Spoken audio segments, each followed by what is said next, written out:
اچھا آدم علیہ السلام کو ابلیس نے کیا کہا تھا؟ فرشتوں جیسے ہو جاؤ گے. اور یہ اتنی اسٹرانگ خواہش ہے کہ آدم علیہ السلام کو اچھی طرح معلوم تھا کہ فرشتوں نے تو مجھے سجدہ کیا ہے. نہیں سمجھ آ رہی؟ فرشتے ساجد ہیں، میں مسجود ہوں. مسجود ہمیشہ ساجد سے بہتر ہوتا ہے.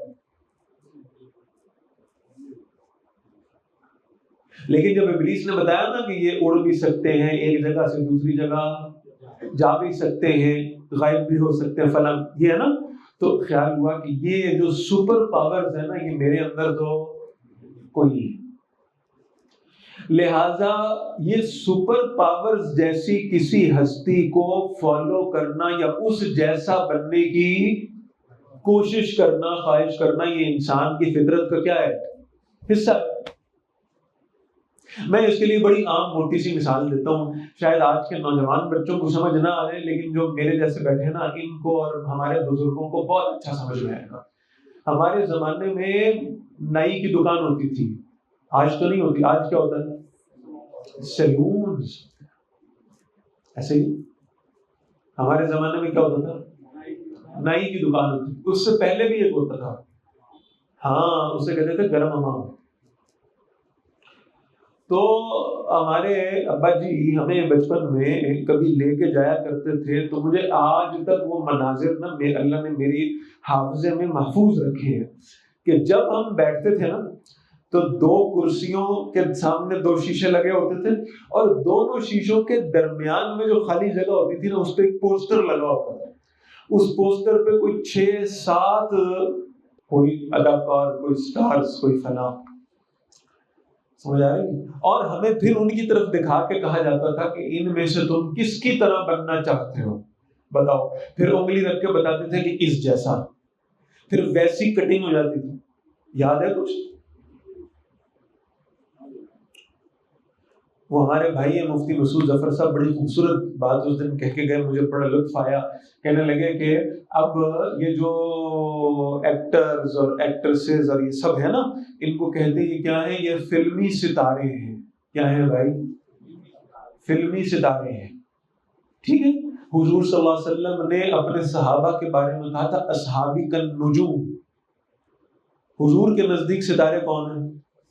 صحابہ ہیں. تو جن کے ستارے صحابہ تھے وہ صحابہ کے نقش قدم پر، اور جن کے ستارے یہ ہیں یہ ان کے نقش قدم پر. بڑی سادہ بات ہے، مشکل ہے. تو ہمارے ستارے کون ہیں؟ ہمارے ستارے تو صحابہ ہونے چاہیے. تو بھائی بات یہ عرض کر رہا ہوں کہ وہ آئیڈیالزم کہیں نہ کہیں ہماری زندگی میں پایا جاتا ہے. اچھا جو بالکل نوجوان میرے سامنے بیٹھے ان کو اور آسان کر کے سمجھاتا ہوں. یعنی یوں سمجھیں کہ آپ بچپن میں یا لڑکپن میں یا نوجوانی میں آپ سپر مین کے کارٹونز دیکھتے ہوں گے، بیٹ مین دیکھتے ہوں. کیوں دیکھتے ہیں بھائی؟ وہ ایک عمارت سے اڑتا ہے دوسری پہ پہنچ جاتا ہے. وہ فرشتوں والی بات یاد آ رہی؟ ایک عمارت سے اڑا دوسری پہ پہنچ گیا، ہاں، اور بڑے اس میں طاقت ہے، اور اڑا، جہاز گرتا ہوا آ رہا ہے تو اس جہاز کو اس نے اپنے کندھوں پہ آ کے روک لیا. ایسے ہی ہے، یہ سپر پاورز ہے نا اس میں، اس لیے ہم اس سے کیا ہوتے ہیں؟ متاثر. آپ آج بازار چلے جائیں، آپ کو بازار میں سپر مین جیسا لباس ملے گا. ہمارے بچے پہنتے ہیں. کیوں پہنتے ہیں؟ متاثر ہے. انسان کی فطرت میں یہ آئیڈیالزم ہے کہ وہ کسی نہ کسی کو فالو کرتا ہے. اللہ کو پتا تھا، اللہ نے فطرت بنائی.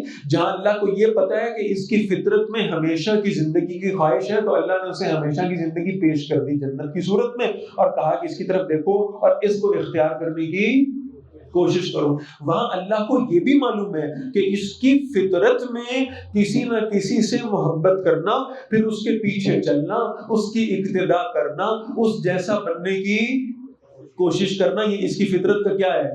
حصہ ہے. لہذا اللہ نے ہر قوم میں اس آئیڈیالزم کو فالو کرنے کے لیے اس قوم کے اندر پیغمبر مبعوث فرمایا.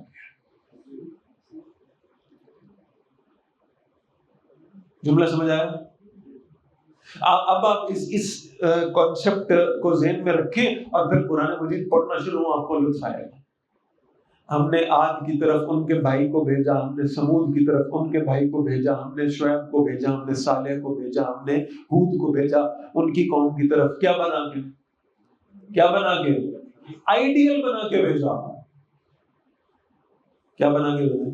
آئیڈیل بنا کے بھیجا۔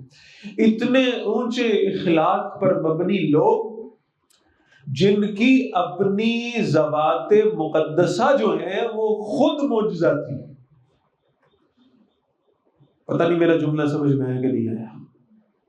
آپ کہتے ہیں موسیٰ علیہ السلام کے معجزات، میں نے آج انشاءاللہ ان معجزات پہ آنا ہے۔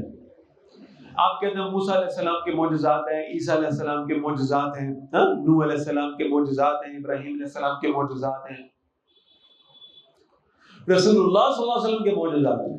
میں کہتا ہوں ان کے معجزات ایک تھے، اور یہ جو انبیاء تھے نا یہ بذات خود معجزات ہیں۔ نہیں سمجھ آ رہی؟ یعنی عیسیٰ علیہ السلام اگر کسی مردے کو زندہ نہ بھی کر کے دکھاتے تو زندوں میں ان جیسا بنی اسرائیل کو اس دور میں اور کوئی میسر نہیں آ سکتا۔ وہ سوچتے کہ اتنا خوبصورت انسان، اتنا کامل انسان، اتنا بہترین انسان، غلطیوں سے پاک انسان، خطاؤں سے پاک انسان کوئی ہو سکتا ہے کیا؟ نہیں ہو سکتا۔ ایک ہے انبیاء کے معجزات، اور ایک ہے کہ انبیاء علیہ السلام بذات خود کیا تھے؟ معجزات تھے۔ لہٰذا ان کو آئیڈیل بنایا گیا۔ تم دنیا میں کسی کو بھی اپنا آئیڈیل بناؤ گے تو اس میں کوئی کمیاں ہوگی، کوئی کوتاہیاں ہوگی، کوئی غلطیاں ہوگی، ہو سکتی ہیں، نہیں ہوگی تو اللہ کے پیغمبروں میں نہیں ہوگی۔ اس لیے کہا گیا پیغمبروں کو اپنا کیا بناؤ؟ آئیڈیل۔ اتنے اونچے درجے کے لوگ، اعلی اخلاقیات والے لوگ، اور ان سارے انبیاء میں جو سب سے اعلیٰ درجے کے تھے وہ تھے محمد الرسول اللہ صلی اللہ علیہ وسلم۔